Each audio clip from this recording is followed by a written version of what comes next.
So students, I wanted you to meet today Chaucer. Somebody is very dear to me, and she's going to become very dear to all of you soon. Um, I've known Chaucer because she was my daughter's classmate at Wellesley College. And Chaucer is also Tosca's sister. Tosca is, most of you know Tosca very well because she's worked with us. So the work Chaucer is going to do for our team is going to be helping our students with get a step up with physics in general. So if you've never done physics, she can help you get you a jump start. If you started with physics and are thinking of doing AP Physics courses, if you're already doing an AP Physics course and looking to go to AP Physics C, Chaucer could help you there. They could help you with whatever area of physics. If you want to showcase a demonstrated interest towards physics, a particular level of physics, in fact, that's going to be a part of this conversation today, is how can you showcase more demonstrated interest in physics to make a career for maybe in astrophysics or maybe any part of physics, if that's your ultimate goal, or if that's your way of getting into college in a overlapping way with computer science or pre-med or whatever the choice you make, that's an area we can help you. So without further ado, Chaucer, please give us a quick introduction to yourself and how you can help us, and then we'll go into the competitive exams part of it. Hi, I'm Chaucer. Just a little bit about me. I love physics. I love teaching physics. I did my undergrad degree in astrophysics, so don't worry, I've been there. Um, and I've also TA'd physics classes.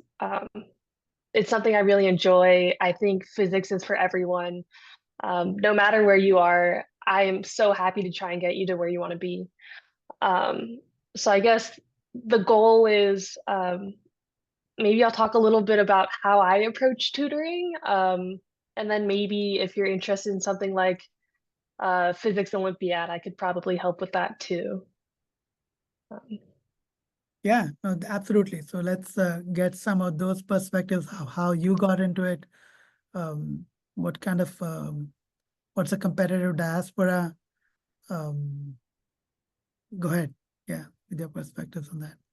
yeah, so I think I personally love physics just because it's a way of connecting with the universe on a very fundamental scale. It's a way of problem solving. It's almost like solving puzzles to me. Um, but I think there are lots of ways to engage with physics. So that might be taking physics classes. That's the obvious one. Then there could be competitions, preparing for those. You learn a lot from that.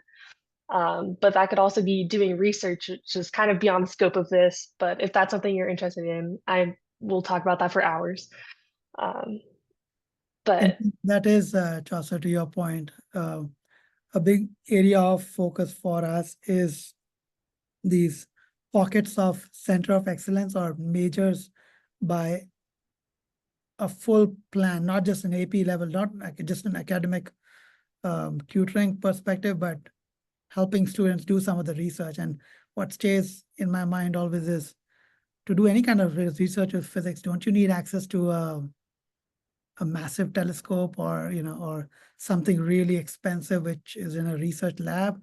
Or can some of the research be done by reading periodicals and putting together some initial research which can truly educate the student and help him or her do a write-up of some kind? But yeah. yeah, I think that's a misconception I see often is you have to be doing really expensive experiments or you need a lot of equipment. That's not even my experience. I do computer simulations. All of the software I use is free and publicly available. Um, and I'd like to think I'm making an impact on the scientific community. So I think if you have an interest in science, that's all you need. That's the only prerequisite. Okay. Okay. Right. So maybe at some point do talk about some of the research you've done in the past that students could maybe piggyback off of, or build on to pick up some of their projects. But please go ahead, tell us about the competitive exam side of things. I actually did get one question earlier today, was the student who's studying for physics in school and wants to self-study for AP Physics 1, he's already done pre-calc, he's doing calc in school. Um, how do you approach students like that who are still minions in physics, just started doing physics, but they also want to do AP Physics 1 same year? Is that something which is advised, given they know calculus?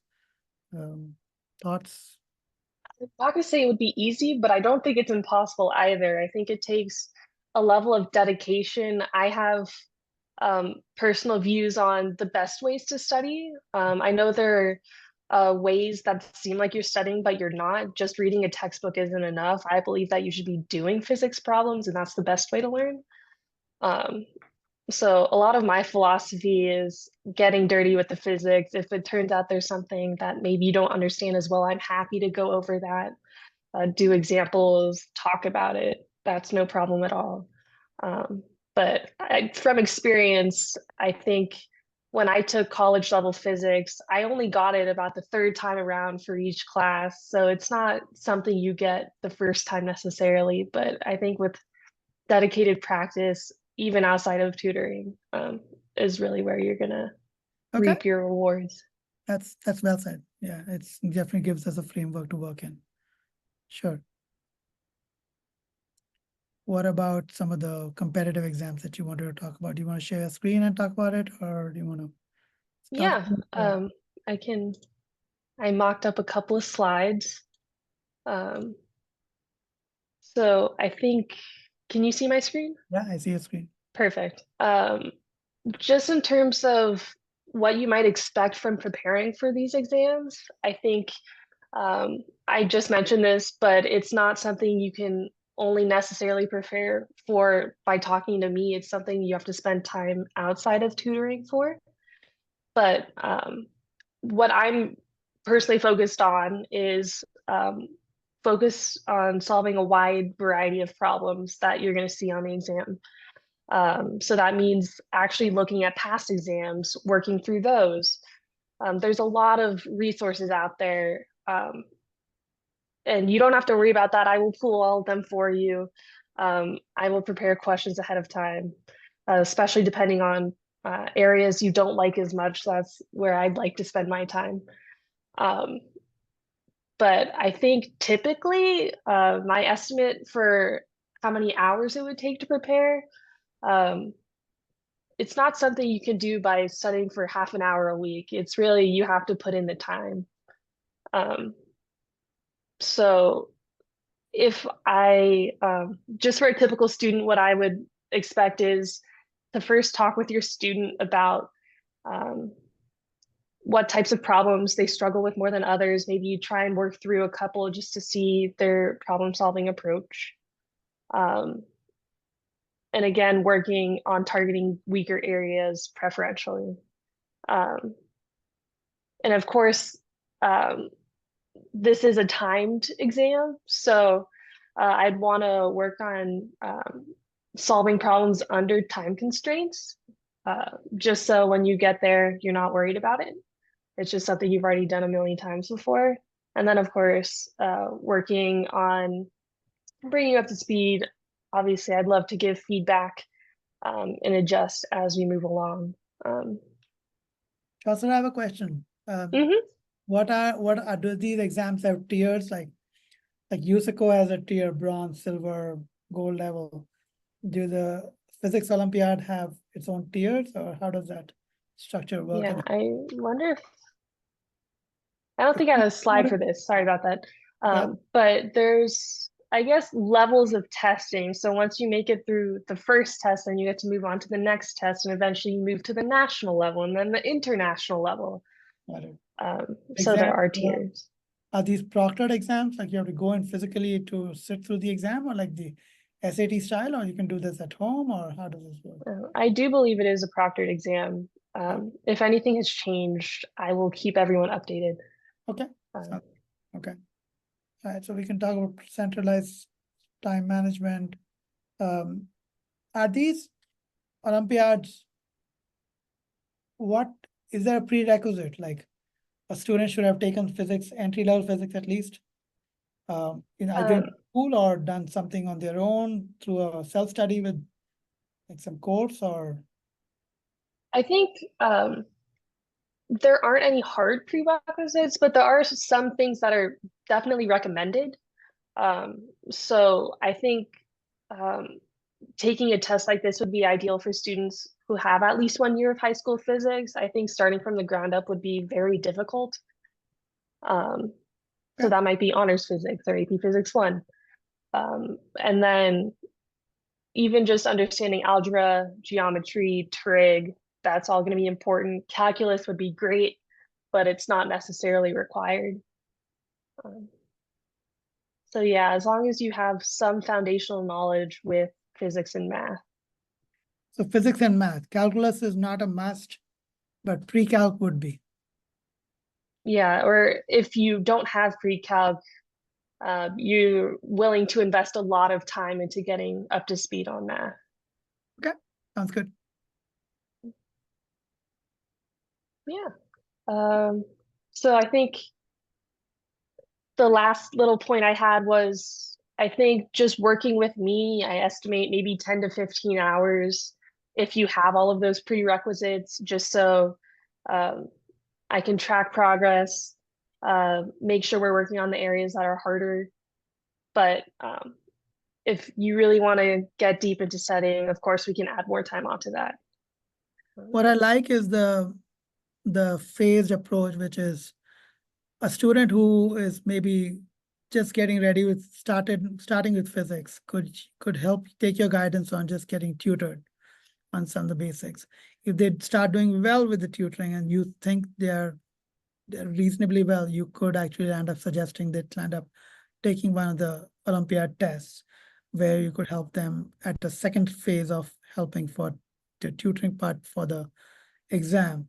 And if they still continue to keep liking it, you can take it to the project level where some kind of academic project there where you can teach them some of the simulations, some of the technologies you use right now, and they could actually start doing some of their own research work, which could help them potentially with picking up, getting an understanding of research, B, getting a leg up over the competition when they apply to coveted programs where there is an expectation physics and not just at a theoretical level, but having shown interest at your level. So students are covered pretty much at all different levels. So ideally, there will be students who will be 10th graders who are just getting into physics. They could start a career plan with you, maybe drop along the way because physics is not their cup of tea, or an 11th grader who's doing AP Physics 1 could reach out to build his testimonials for taking the exams along with that, and maybe do some research along with that with you, or a 10th grader who is starting off with you and parallelly building up a research portfolio along with the USICO or the US Olympiads planning, right? Because I know, I guess to be more specific about what I do, because I work in planetary science, I'm particularly interested in planetary atmospheres and especially on other planets. So, my little catchphrase I like to say is I'm really looking for aliens out there, but it's a lot more complicated than that. Um, so I'm interested in exoplanets or planets outside of our solar system, but I've taken classes in a lot of things. So if you're interested in any other areas of astronomy or physics, I can help with that too. Um, Well, also there's something which most students do not do a good job. I did not, was applied math. And here if you are looking to do applied math as a career at some point, the amalgamation or coming together of physics and calculus and this skill, what better way would it be, than, of course, you could go into data sciences and stuff, and from a CS standpoint, apply some of your machine learning skills. But this is another way of showcasing uh, skills which are multifaceted and could land you up in an honors program in a college or at least it could land you in a very good liberal arts based college, an Amherst or a Williams or a Trinity or Wellesley, um, because you've shown that multifaceted personality for yourself, right? yeah, I think that's really important to point out that classes are important, but in order to build a career, at least in the sort of applied math, physics, astronomy, just science broadly, it's really foundational to have research. So I think that's something I actually appreciated. Back in my day, I thought I was going to be a neurosurgeon. So I actually did research in a lab with rats, and that's when I learned that actually I didn't like it at all. So I guess worst case scenario, you realize maybe physics isn't for me, but best case scenario, now you're working on a project that you're really excited about, and that's something that maybe you could reach out to professors. I'm happy to help you look for them and just say, I'm really interested in what you do. I already have work in this field. I'd love to sign on to your team. Or it could just be, I'm happy to work with you on a project of your choice. I currently work with Python and Julia programming languages, but Julia's upcoming, so that might be the language of the future, who's to say? Um, but I think research is an extremely valuable tool. Personally, I only love math classes when they use units because then to me it's connected to something in the real world. I think having variables without grounding for me is really difficult. So that's my personal